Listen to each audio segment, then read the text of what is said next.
Nggak usah nyuruh orang jelasin. Mereka memang menyogok nih, niatnya menyogok. Mereka mau menjebak. Mereka ke rumahnya Doktif mau bawa titipan, tapi Doktif nggak mau. Berapa? Nggak masuk akal. Kalau menurut dia nggak masuk akal ya. Coba kamu hitung aku apa? Enggak boleh. Iya. Dia minta diangkat juga.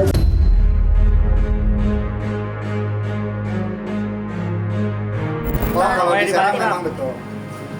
Maksudnya kalau terkait CCTV saya nggak tahu. Ya, CCTV kita nggak tahu, tapi pokok pembicaraan yang ada di situ itu benar adanya.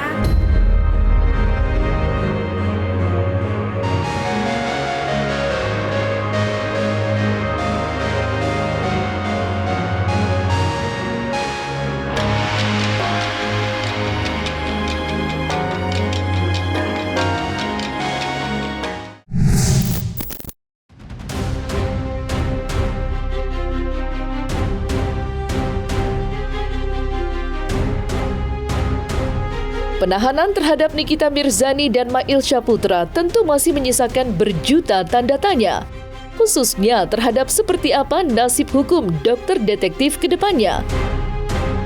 Bagaimana tidak, sebuah isu teranyar telah menyeruak luas di media sosial, di mana telah tersebarnya sebuah rekaman CCTV yang diduga menangkap pertemuan antara Doktif dan Dr. At-Taubah Mufid, suami dari Reza Gladys.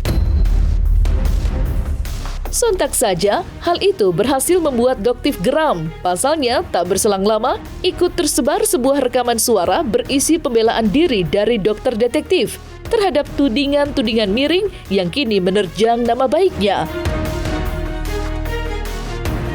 Lantas, seperti apa pembelaan diri dokter detektif?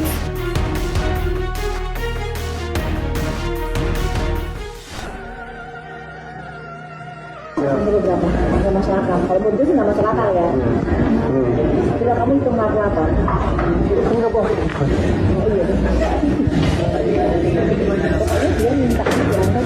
Nggak usah nyuruh orang jelasin. Mereka memang menyogok nih, niatnya menyogok. Mereka mau menjebak. Mereka ke rumahnya Doktif mau bawa titipan, tapi Doktif nggak mau. Bayangin seandainya itu terjadi, dia bawa titipan, tiba-tiba dia ngasih di rumahnya Doktif, dia foto, dia rekam, selesai Doktif yang nggak ngerti apa-apa. Sementara tidak ada bukti bahwa dia akan menyogok Doktif pada saat itu. Kalau sekarang dengan Doktif bilang, ya sudah kalau gitu, sini 20 M ya kalau nggak salah ya, apa berapa dolar gitu lupa Doktif, ya kan? Nah terus itu ada dia bilang setuju dia. Nah sudah selesai, Doktif punya buktinya, selesai habis gitu. Mana pemerasannya, mana terornya? Nggak ada, habis gitu Doktif cuekin. Mana? Nggak ada tuh. Intinya dia ngejebak Dok dengan dikuatkan dia mau oleh bener dia mau ngejebak betul. Dikuatkan oleh Panda yang bilang bahwasannya berarti itu sekongkolan mereka dong. Sebenarnya CCTV Serang itu saya sudah serahkan ke penyidik ya, dan saya juga nggak tahu masalah CCTV itu benar-benar saya nggak tahu, dan saya nggak punya malah, saya tidak punya CCTV itu. Kalau di Serang memang betul. Maksudnya kalau terkait CCTV saya nggak tahu. Ya, CCTV kita nggak tahu, tapi pokok pembicaraan yang ada di situ itu benar adanya, dan jangan di framing lagi, jangan diplesetin lagi. Ya itu sudah cukup jelas mungkin ya. Walaupun kita nggak tahu itu dari mana CCTV-nya.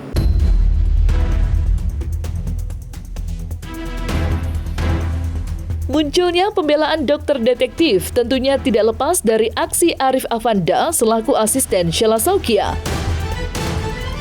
Ia ketika ditemui awak media di Polda Metro Jaya pada tanggal 3 Maret 2025 silam, pria yang akrab disapa Panda itu menguak fakta yang menuding bahwa Doktif diduga sempat bertemu dengan Dr. At-Taubah Mufid.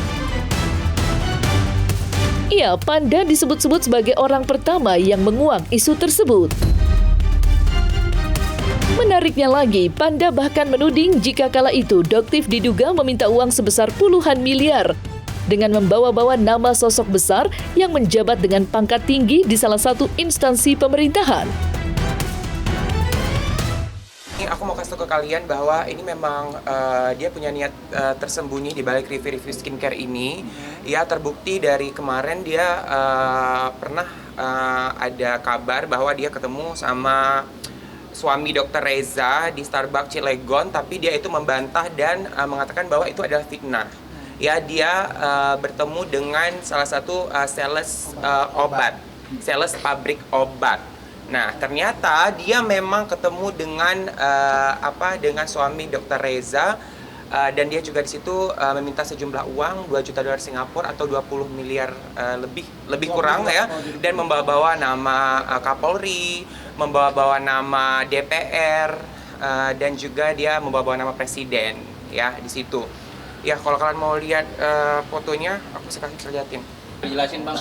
Ya, jadi ini adalah ada tanggalnya, ini tanggal 27 bulan 11. Ini tanggal 27 bulan 11 ya, seorang doktif atau Dokter Samira itu pergi ya bersama Dokter Mufid ke salah satu cabang Starbucks yang ada di Cilegon, dan di situ dia meminta uang ya, meminta uang sejumlah $2 juta Singapura atau lebih kurang 20 miliar lebih. Alasannya apa?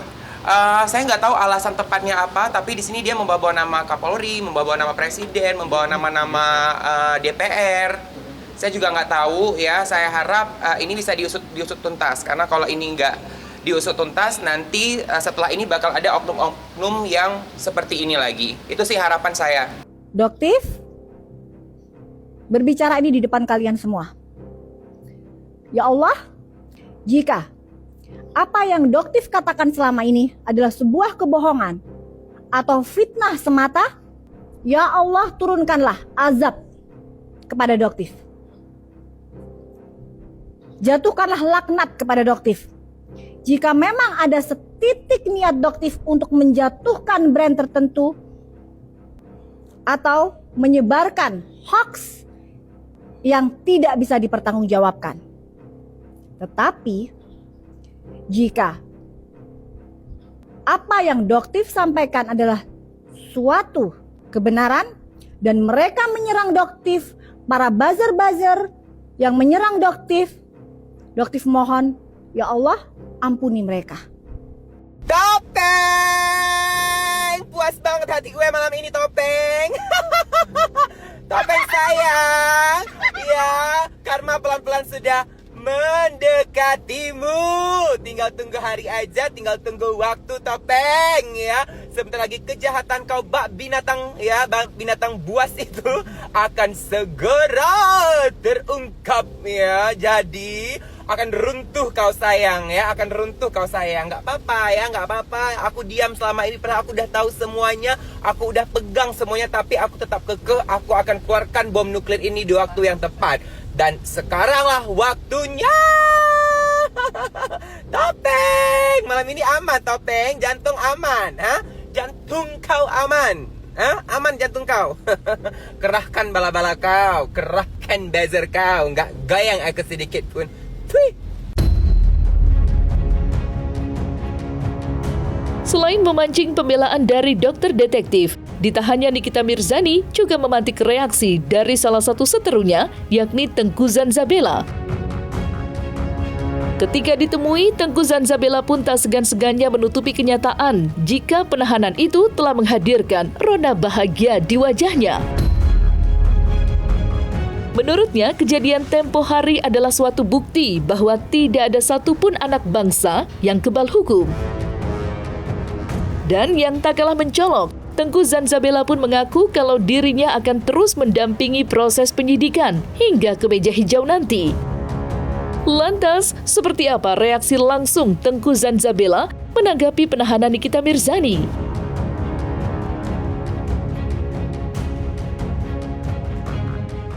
Iya, menurut saya bagus. Sudah seharusnya. Karena apa? Karena ada pelaporan.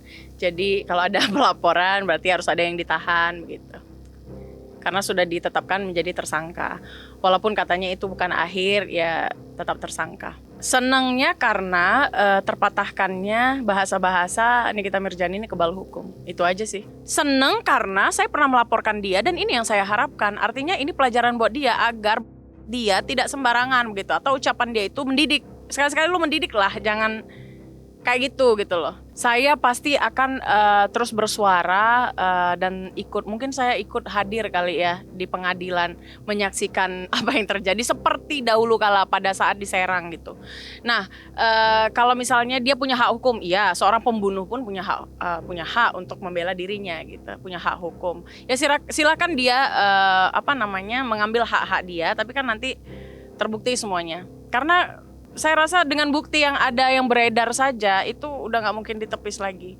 Orang awam seperti saya pun bisa membaca bahwasannya itu adalah kasus benar yang dikatakan polisi, pemerasan, pengancaman, dan TPPU. Dalam kesempatan yang sama, Tengku Zanzabela pun turut membagikan pula analisanya terkait kisruh dugaan adanya sindikat mafia skincare yang kini ramai dibicarakan pasca Reza Gladys membuat laporan terhadap 4 orang nama. Lantas, seperti apa analisa Tengku Zanzabela terkait kisruh dugaan sindikat mafia skincare yang menyeret nama Nikita Mirzani? Serta seperti apa Tengku menelaah dugaan peran Nikita Mirzani dalam lingkaran hitam itu? Benarkah ia hanyalah sebuah boneka?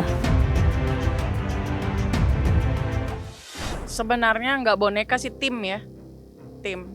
Jadi kalau tim itu kan pasti punya tugas masing-masing gitu. Ya gue mau duit, lu cariin lah gue duit, mungkin begitu kira-kiranya. Ya gue mau duit, lu cariin duit, ya deh gue cari duitnya, caranya gimana? Lu review orang-orang yang kira-kira berduit dan mentalnya mental tempe, kan begitu. Ya katanya sih demikian, jadi korbannya sebenarnya banyak.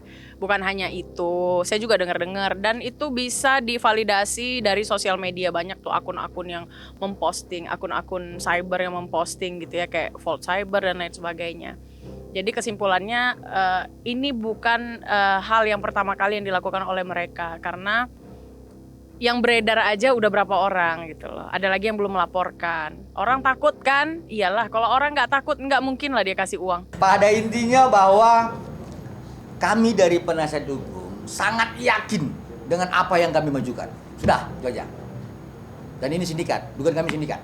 Dalam hal ini ada satu pola yang sama, ya, pola yang sama yang dilakukan oleh yang kami duga sindikat ini untuk melakukan pemerasan terhadap pemilik brand owner ini dan dokter estetika yang tadi hadir. Ya, seperti contoh begini, direview. Setelah direview, kemudian ditelepon, lalu dibilangin, awas hati-hati, ini gue dipanggil sama BPOM, DPR RI dan sebagainya. Nah, kemudian ini dokter estetika dan pemilik brand owner ini ketakutan sehingga melakukan komunikasi. Jadi polanya sama ya, tidak hanya klien kami dokter RG ya, tapi kepada beberapa korban-korban yang lainnya. Jadi kenapa kemudian kami mengatakan ini dugaan sindikat? Karena mempunyai pola yang sama terhadap korban-korban yang lain. Seperti itu dia. Jadi artinya kasus yang menjerat dia sekarang ini memang relate sekali dengan tingkah lakunya. Orang kalau rajin flexing biasanya menyerempet TPPU. Jadi cocok lah itu kan, dia terjerat TPPU dan dampaknya dia bisa flexing begitu. Nah kalau misalnya dia ngatain orang miskin ini itu tuh nggak cocok. Sebenarnya dia juga miskin, ngapain meras orang kalau lu kaya gitu. Dia kan bilangin si pelapornya itu kan ratu flexing. Ya dia nggak flexing emang. Coba aja lihat flexing itu apa sih? Coba didefinisikan di KBBI. Flexing itu adalah apa? Yang dilakukan dia semua flexing. Nggak ada yang nggak flexing.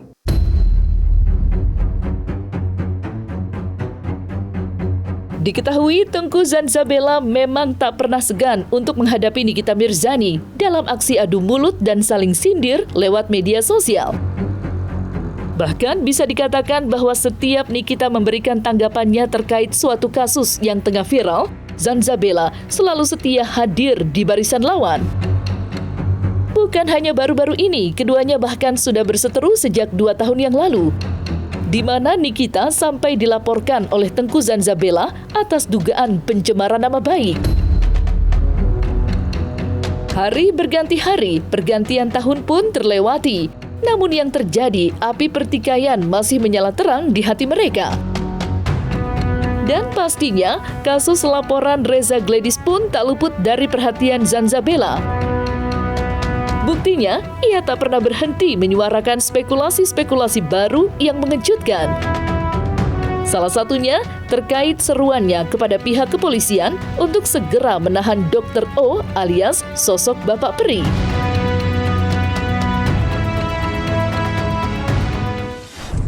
Jadi sebenarnya di kasus si NM sama O dan Topeng yang sindikat ini, kasihan sebenarnya di sisi lainnya si NM ini kan ada ogep-ogepnya ya. Karena sekarang ini si O, si Bapak Peri itu lagi cari bala bantuan ke mana-mana. Dengan bilang ke beberapa orang, kalau misalnya nanti gue terbebas dari case yang ini, karena dia adalah penghubung di pemerasan itu, dia bakal ngejauhin si NM. Kayak dia juga sama Dokter RL, mereka itu kan sebenarnya tadinya kayak apa ya, bisa gitu ya, kayak musuh dalam selimut masing-masing gitu, saling sikut-sikutan, tapi kayak ini loh istilah pepatahnya itu, membini di dalam pelukan. Enggak, si O ini dia bilang ke orang, capek juga gue kasih 4M per tahun, nggak sanggup lagi, ya gue cari-cariin aja deh customer-customer yang bisa gantiin gue gitu. Nah jadi sampai dengan saat ini pun si O itu belum dijadikan tersangka. Padahal harusnya biang kerok dalang dari segalanya itu kan dia. Walaupun lah misalnya ada permintaan dari si NM-nya, cariin gue dong, jadi dia kayak agent gitu loh. Gawat. Ntar lah ya gue live, kalian komen aja semuanya. Kalian buat hashtag tangkap Bapak Peri O ya. Komplain saya nggak suka, masa mewawancarai saya bukan ngomongin saya. Intinya kenapa si NM ini harus ditangkap? Bukan dia aja bahkan, tapi juga si O ya. Dr. O ini the real Markus. Jadi dia adalah biang kerok yang sebenarnya, yang menjadi penghubung, bahkan yang mendesak-desak dan bilang-bilang, udah nggak apa-apa kasih aja, kalau sama dia jangan ini nanti bahaya dan lain sebagainya gitu. Dan korbannya bukan hanya yang 4M, ada yang 350, ada yang diminta belasan miliar, ada yang 2M bahkan. Tapi mereka semua ini pada nggak mau bersuara dikarenakan takut lah, ribet lah, takut diobok-obok masa lalunya. Dengar ya, untuk kalian semua orang itu punya masa lalu. Kalian kalau dibongkar masa lalu kalian gak usah peduliin. Siapa yang peduli? Paling kuat orang bicara itu 1 bulan doang ya. Kejahatan harus dibasmi gitu loh. Dan jangan lupa, bersumbangsi membiarkan kejahatan merajalela adalah kejahatan yang sesungguhnya. Artinya kalian ketika diam pada saat merasakan ataupun melihat kejahatan, itu berarti kalianlah penjahat utamanya ya. Ini udah bukan perkara skincare lagi, ini perkaranya sindikat mafia Markus alias makelar kasus. Gua udah nonton, dengar dan lain sebagainya tentang bukti ya, dan itu sudah diamankan di langit. Gue yakin pihak kepolisian memang punya cara untuk menahan seseorang atau menangkap seseorang. Siapapun orangnya kalau udah gede-gede pastilah cari backingan ya. Tapi ingat, backingan yang benar enggak ini ya tolil ya, karena mereka tidak akan mempertaruhkan nama baiknya hanya untuk seorang penjahat begitu.